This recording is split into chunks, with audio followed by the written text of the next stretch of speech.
Bonjour, merci au GRIP pour ces colloques. Moi, je m'appelle Elsa Barreda, je suis responsable de la communication et la culture scientifique à l'IRD Délégation régionale Île-de-France. Et je vais donc animer cette table ronde qui est intitulée Quotidienneté, culture et globalité vers des nouveaux cosmopolitismes. Moi aussi pour cette rencontre tout à fait passionnante. Voilà, donc je vais dans la lignée aussi de ce qui vient d'être présenté, notamment de cette approche linguistique et interactionnelle du cosmopolitisme. Voilà, c'est quelque chose qui m'intéresse beaucoup. Donc je vais vous présenter rapidement mon projet de recherche. Ancré donc dans les sciences du langage pour le coup et notamment l'analyse des discours politiques et médiatiques autour du cosmopolitisme et de leur pendant qu'on connaît tous très bien, les nationalismes, les populismes qui sont en train de conquérir activement les esprits de nombre de personnes. Donc le titre de cette table ronde étant les nouveaux cosmopolitismes. Quels sont les nouveaux cosmopolitismes? Comment on va vers ces nouveaux cosmopolitismes? Eh bien, moi je propose d'abord de s'interroger sur l'état des cosmopolitismes actuels. Est-ce que je continue? Oui, bon, je continue. C'est pas grave. Pour l'instant, il n'y a rien il y a rien à voir sur l'écran. Donc en fait, voilà, aujourd'hui, dans un contexte où...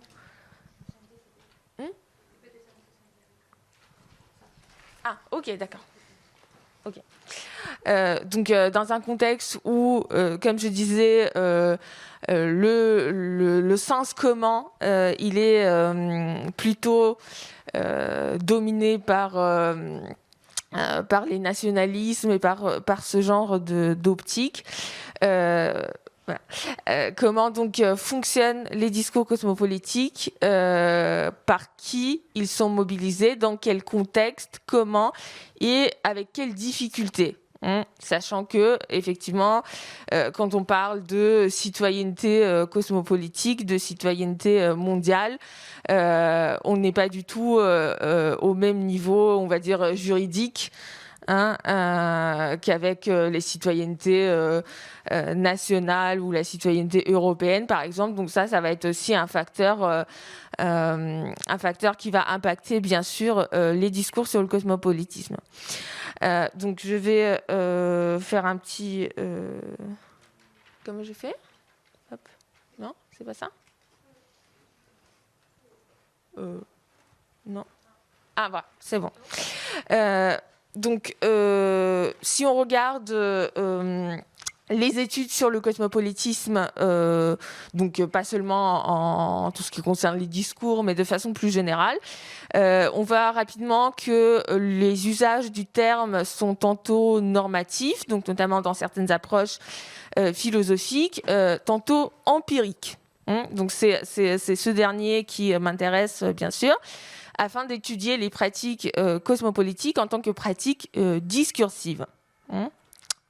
Notamment, donc, comme je disais, à travers les conditions et les contraintes qui régissent l'émergence des discours cosmopolitiques aujourd'hui. En effet, ce que je remarque dans la littérature existante, ce sont plusieurs signaux faibles, on va dire, qui témoignent de la nécessité de, on va dire, raviver le débat sur le statut actuel des discours cosmopolitiques. Pourquoi ? Premièrement, parce que on a d'un côté cette impression qu'effectivement le cosmopolitisme est un déclin face à voilà, des idéologies et des discours dont je viens de parler. Et de l'autre côté, un certain nombre de travaux soulignent la présence de traits hégémoniques dans ces discours de cosmopolitisme, notamment quand on va parler des mobilités, des diversités, etc. Donc voilà, ici au contraire, on a l'impression que donc, si on assimile les discours cosmopolitiques au discours de diversité notamment, on a l'impression d'être en face de quelque chose qui a au contraire un caractère dominant, un caractère hégémonique. Voilà, donc on a un petit peu ces conclusions divergentes. Et de l'autre côté, on a une présence massive de termes comme la montée des nationalismes, par exemple. Voilà, donc ce genre de terminologie qui devient de plus en plus courante, voire bascule vers une sorte de sens commun qui est répété comme ça à l'envi sans forcément être interrogé. Donc tout ça, ce sont pour moi des facteurs ou des signaux faibles, comme je disais, pour m'intéresser au statut donc des discours cosmopolitiques face à des discours concurrents sur la citoyenneté qui circulent actuellement. Voilà, donc ma thèse, elle va chercher à proposer une analyse linguistique et discursive en vue de comprendre, d'avoir des éléments de réponse sur le statut de ces discours, sachant qu'il existe assez peu de définitions du point de vue linguistique et discursif de ce que c'est qu'un discours cosmopolitique. Donc on a évoqué, donc Nicolas Puy tout à l'heure, il a évoqué les travaux de Lorenza Mondada, qui travaille sur... voilà, dans une perspective socio-linguistique. Mais en fait, si on regarde ailleurs, on se rend compte que les discours cosmopolitiques n'ont pas été décrits de façon très très détaillée. Et donc, parmi les définitions qu'on va trouver, ça va être par exemple la définition de Woodward Esquerres. Donc, ce serait un discours fondé sur un certain modèle d'ouverture culturelle. Mais voilà, on n'a pas plus de détails que ça. On va avoir aussi des définitions concernant les types d'arguments utilisés dans ces discours. Mais voilà, je trouve que ces définitions-là doivent être complétées par d'autres recherches. Donc, voilà, les questions que je me pose, etc. Donc, quelle est l'étude de cas sur lequel je me suis proposé de travailler? C'est le contexte du Brexit, qui a vu se réactualiser notamment le débat entre donc, des perspectives, on va dire, nationalistes et des perspectives cosmopolitiques, donc un terrain d'observation potentiellement intéressant, d'autant plus que le rôle des médias sur lequel je me concentre dans ce travail a été aussi particulièrement ambivalent, dans le sens où les médias sont d'un côté des vecteurs assez forts donc d'optique et de discours cosmopolitiques dans la mesure où ils permettent une circulation globale d'informations, d'images, etc. Et de l'autre côté, on sait très bien qu'il s'agit aussi très souvent de pourvoyeurs d'attitudes et de discours nationalistes, ce qui a été notamment beaucoup le cas pendant la campagne qui a précédé le référendum pour le Brexit. Donc, là où les médias ont fortement contribué à alimenter les attitudes xénophobes, anti-immigration, etc. Ça marche. Donc ma perspective, elle est ancrée avant tout dans le projet fondamental de l'analyse du discours française, à savoir l'étude des formations discursives, qui détermine la fameuse dissibilité, donc ce qui peut, ne peut pas, doit ou ne doit pas être dit à partir d'une position donnée. Et cette, voilà, on va dire, ce position théorique de base est conjuguée dans mon travail aux propositions plus récentes d'analyse des statuts des représentations, proposé dans le cadre de l'analyse du discours contrastif de Patricia Van Menschow, qui postule donc l'existence des cultures discursives qui hiérarchisent les représentations selon leur acceptabilité publique. Et donc ces statuts de représentation peuvent être analysés à travers les degrés de marquage de ces représentations par les locuteurs.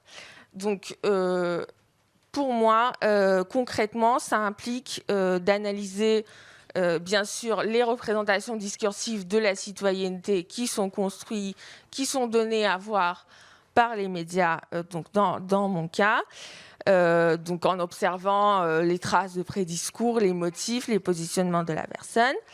Le degré d'acceptabilité de ces représentations tel qu'on peut l'enferrer à travers les marques de leur mise en discours, et les questions d'interdiscours de la formation discursive cosmopolitique.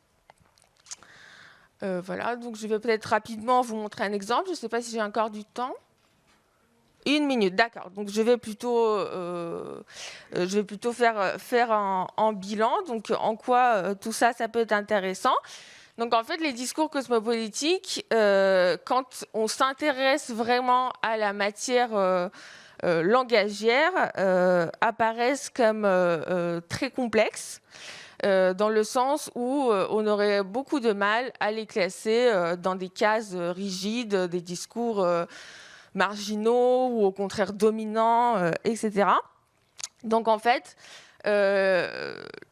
les discours cosmopolitiques tels qu'ils sont donnés à voir dans mon corpus médiatique, ils on va dire, mettre en avant la représentation de la citoyenneté mondiale comme étant composée de plusieurs niveaux, avec des ancrages locaux et des appartenances plus globales. Ces appartenances plus globales étant en même temps assez difficilement dissibles, on va dire, ce qui n'est pas étonnant vu les conditions réelles de l'exercice de notre citoyenneté aujourd'hui. Mais l'analyse a l'avantage de décrire les mécanismes de limitation des discours cosmopolitiques en la matière, c'est-à-dire voilà, qu'est-ce qui, en fait, même si on veut mettre en avant une perspective cosmopolitique, quelles difficultés se manifestent concrètement dans le discours. Donc ça me permet en même temps de réactualiser cette notion de statut des discours, d'interroger le cosmopolitisme en tant que formation discursive qui est traversée notamment par des interdiscours mobilitaires, donc une valorisation de la mobilité et en même temps une exclusion d'une certaine mobilité et en même temps une exclusion des mobilités précaires qui restent majoritairement des non-dits dans ce genre de discours cosmopolitique des médias, on va dire plutôt mainstream. Et donc l'idée, c'est de montrer que effectivement l'univers des discours cosmopolitiques est assez complexe, partagé entre des dominations, des marginalités, des résistances, entre des éléments plus ou moins bien dissibles. Merci beaucoup et j'ai hâte d'avoir la discussion. Merci Vincenzo. Et d'abord, je tiens à remercier Vincenzo puisque effectivement le projet que nous présentons tous les deux, c'est une rencontre dont je ne me souviens plus vraiment l'origine, mais je sais que c'est Vincenzo qui l'a initié. Alors, c'est une rencontre. Pour revenir très rapidement, simplement sur cette rencontre. Une rencontre entre deux universitaires, c'est assez banal finalement. Mais quand ça se passe bien et quand ça débouche sur des projets qu'on a envie de faire et où on peut travailler ensemble sur un même texte, je dirais que c'est assez encourageant. Et donc, jusqu'à présent, on n'a pas encore beaucoup avancé parce que voilà, il fallait mettre en place la structure qui allait nous permettre de faire cela. C'est le partenariat interinstitutionnel. Alors, je vous en dis 2 mots. Moi, je m'appelle Muriel Rouillet, je suis professeure de sciences politiques à l'Université de Nantes et je suis rattachée au laboratoire Droit et Changement Social, qui n'est pas tout à fait la même chose que le GRIP. Hein, c'est un peu différent. Bon, c'est une faculté de droit. On fait beaucoup de choses qui transitent par le droit. Alors, il y a beaucoup. En fait, le cosmopolitisme est un bon objet quand on travaille par rapport au droit. Mais ce genre de partenariat-là, je ne crois pas qu'ils en aient fait beaucoup. Donc, c'est assez novateur. Province Paris. Bon, alors Nantes est une ville aussi avec un passé colonial qui a beaucoup de choses à se faire pardonner. Et donc, ils ont accueilli le projet avec beaucoup de générosité. J'ai enlevé mon masque. Beaucoup de générosité et voilà. Et donc, ça commence plutôt bien. Ce projet est placé sous de bons auspices. Et je remercie donc Droit et Changement Social de m'avoir fait venir jusqu'à Paris dans vos merveilleux locaux pour vous présenter ce projet. Alors, donc, une rencontre entre 2 personnes et puis bientôt beaucoup d'autres personnes. Déjà, une rencontre avec vous. Je suis ravie, moi, d'assister à ces débats aujourd'hui. Une rencontre entre 2 universités, donc qui sont maintenant liées par une convention. Et un projet, c'est surtout ça qui compte. Alors, notre projet, quel est-il ? Bien, en fait, comme Vincenzo l'a dit, je vais le redire un peu, mais différemment. Je vais essayer de vous donner quelques détails et éléments de structure déjà qui se dégagent. C'est de tenter une relecture vraiment globale du cosmopolitisme. Alors, qu'est-ce que ça veut dire ? Parce que cette idée que 2 Européens vont faire quelque chose de global, c'est pas forcément très nouveau ni très avenant. Alors, ça veut dire bien évidemment une relecture qui serait nourrie par la critique décoloniale de l'universalisme, une critique qu'on ne peut et qu'on ne doit ignorer, mais aussi ce que nous avons l'ambition de faire, et c'est peut-être là le plus important, c'est d'essayer de dégager des concepts ou des contributions venues du Sud, enfin des autres, au sens où sans altériser de façon assignative les autres, mais ce qu'on appelle communément donc les autres, ceux qu'on écoute d'habitude pas, qui sont différents de nous. Bien donc d'essayer de dégager des concepts et des contributions de ces autres qui viennent du Sud global ou de l'Est ou de la Chine, par exemple, de l'Orient. Parce que les sociétés sont diverses, elles ne produisent pas toutes un savoir de même facture, je dirais. Mais quand même, la Chine fait partie du monde, elle s'affirme de plus en plus dans ce monde et elle a aussi une grande philosophie politique. Alors, elle a aussi une conception de l'universel. Et qu'en savons-nous ? Nous n'en savons rien. Donc, l'ambition de ce projet, ce serait de s'ouvrir vraiment aux élaborations intellectuelles des autres ou aux pratiques. C'est-à-dire, on n'est pas snob. Il ne faut pas avoir une grande tradition philosophique à la Kant. Si on n'a pas ça, on a peut-être autre chose. On a des savoirs, des traditions. Et on a pensé que ça pourrait être intéressant, non pas d'essayer de justifier et de légitimer une fois de plus le cosmopolitisme européen, mais d'apprendre des autres. C'est-à-dire de voir comment cette tradition-là, qu'on ne souhaite pas jeter à la poubelle, parce que nous croyons en un certain universalisme, pas l'universalisme dévoyé ou hypocrite qui a longtemps été en vigueur en Europe, mais un universalisme qui croit en l'humanité, en la dignité égale de tous les êtres humains, mais qui peut s'articuler à des concepts culturels différenciés, avec une articulation entre, au niveau, ce que le philosophe américain Michael Walzer appelle l'articulation entre le thin et le thick. C'est-à-dire, on a un minimum universaliste en lequel nous pouvons croire, c'est-à-dire que tous les êtres humains sont également dignes de vivre. Et puis après, comment cette dignité s'incarne ou s'évalue culturellement, c'est dans des contextes culturellement situés et chargés, c'est ce qu'il appelle le thick. Voilà, alors du point de vue philosophique, moi je suis philosophe politique, un peu de formation, même si je fais beaucoup de politique publique européenne maintenant. Ça va être ça un peu notre guide.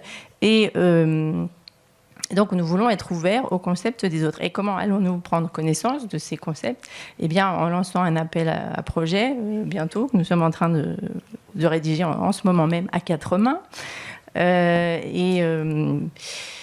Et donc, cet appel à contribution devra constituer l'assise d'une journée d'études, donc je ne sais plus quand, Vincenzo, mais septembre 2022, merci. Voilà, donc on démarre les choses en janvier pour se retrouver entre heureux élus en septembre et avoir des débats, on l'espère, nourris, nourris, conflictuels peut-être, mais constructifs surtout. Et puis ensuite, passer à la mise en commun de ce travail dans un ouvrage commun apparaître chez Bril. Alors, un gros ouvrage, m'a dit Vincenzo. A major work. Un ouvrage dont nous voudrions bien qu'il soit une sorte... nous aimerions qu'il soit une sorte de traité du cosmopolitisme global et que nous voulons appeler Everybody's Cosmopolitanism, le cosmopolitisme de tout le monde, en nous inspirant du titre d'un ouvrage de Gertrude Stein, Everybody's Autobiography. Alors, nous avons déjà le plan de l'ouvrage. Est-ce que je suis autorisée à le divulguer? Alors, un peu un teaser. Bon, alors en gros, on parlera d'abord, mais de toute façon, c'est pas écrit, hein, puis alors, c'est une chose d'annoncer des idées, des belles idées, des grands titres, et après il faut remplir. Voilà, donc première partie, en gros, ce serait le cosmopolitisme des autres, c'est-à-dire à la fois la critique des autres qui nous critiquent, et c'est de la critique qu'on avance, qu'on se réforme, mais aussi le cosmopolitisme, ou peut-être ce qui pourrait se rapprocher d'une forme de cosmopolitisme en vigueur dans d'autres cultures, y compris des cultures juridiques importantes que nous connaissons mal. Alors, nous voulons accorder une place aux sources non occidentales du cosmopolitisme. Et là, effectivement, nous sommes engagés dans une sorte d'écoute de tout ce qui se passe chez les autres. Et alors, un axe, à mon avis, intéressant pour nous-mêmes, mais aussi de façon générale, parce que je dois dire que je suis rentrée en France depuis 1 an. J'ai vécu aux États-Unis pendant 10 ans, là. Et je suis frappée par le côté péremptoire et tranché des débats qui opposent en fait des gens qui reprennent à leur compte pour les débats français des débats soi-disant des autres. Mais en fait, ces débats souvent ne servent que les Français. Et j'ai entendu l'autre jour une émission très intéressante, je me permets de la citer, c'est Esprit de justice d'Antoine Garapon qui avait invité 2 intellectuels noirs qui avaient entre eux un débat beaucoup plus intéressant que bien des débats franco-français qui se jettent à la figure, le colonialisme, le décolonialisme, etc. Donc moi, c'est dans cet esprit que je veux travailler. J'en ai marre des petits Français qui instrumentalisent les autres. Et vraiment, je pense que les autres ont beaucoup de choses à nous apprendre. Voilà, donc nous avons commencé à explorer ces sources non européennes ou non occidentales du cosmopolitisme. Alors on espère avoir un corpus théorique intéressant. Et puis, en deuxième partie de l'ouvrage, eh bien, pour faire droit à ce qu'on peut appeler les pratiques cosmopolitiques, une partie qui s'appellera le cosmopolitisme comme praxis inclusive, et où nous inviterons peut-être des études de cas ou des interprétations d'études de cas qui nous semblent révéler une éthique cosmopolitique. Hein, alors les travaux là, de Nicolas pourraient s'inscrire tout à fait dans ce projet. Hein, et le tout ayant pour but de construire un monde commun au sens de Hannah Arendt, c'est-à-dire un monde où l'action politique est possible. Alors, elle a toujours été possible sous la forme de rapports de domination, mais certains grands problèmes mondiaux et certaines politiques publiques globales qui sont en cours de développement en ce moment, comme l'action climatique ou l'action environnementale globale, qui se produisent dans des enceintes et des arènes juridiques au sein des Nations Unies, nous permettent peut-être d'appréhender ces praxis en faisant converger des mouvements sociaux, des pratiques, etc., dans le corps du droit international et des négociations climatiques. Ça, c'est un exemple parmi d'autres.